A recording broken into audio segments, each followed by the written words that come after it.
everyone and welcome to the Blitz News channel. Let's talk about this big update. The Maharashtra government has made changes in the rules related to travel and special facilities in local trains regarding coronavirus. On Thursday, it has been decided that school college students below the age of 18 will also be able to travel in local trains in Mumbai. Earlier, only people who had been fully vaccinated were allowed to travel. At present, only people above 18 years of age in the country are being given the vaccine against COVID-19.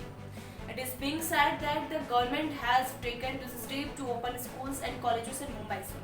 This especially includes junior college students so that they can attend classes individually. According to information, apart from people who have received both the doses of the vaccine, those who are suffering from any particular health problem due to which they cannot take the vaccine, they can also avail the facilities on production of a doctor's certificate can take advantage.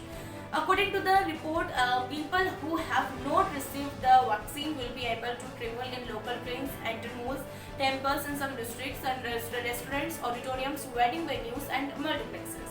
Earlier, Western Railway had announced that suburban train tickets would be issued to candidates on production of whole tickets for the Common Entrance Test (CET) to be held on October 10 and Maharashtra Public Service Commission (MPSC) examination to be held on September 25.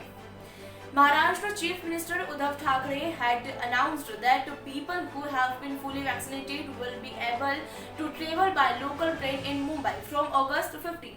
However, during that time, the CM had also placed a condition of a gap of 14 days after receiving the second dose. During that time, only special pass holders were allowed to travel. According to a private newspaper, 2,384 new cases of COVID-19 were reported in Maharashtra on Thursday, while 35 people died in the state. An official of the health department gave this information. The official said that after the arrival of new cases, the number of infected in the state has increased to 65,86,280, whereas due to the death of 35 more people due to the epidemic. And the death toll in the state has reached 1,39,705. So that's it from us in this news. Thank you.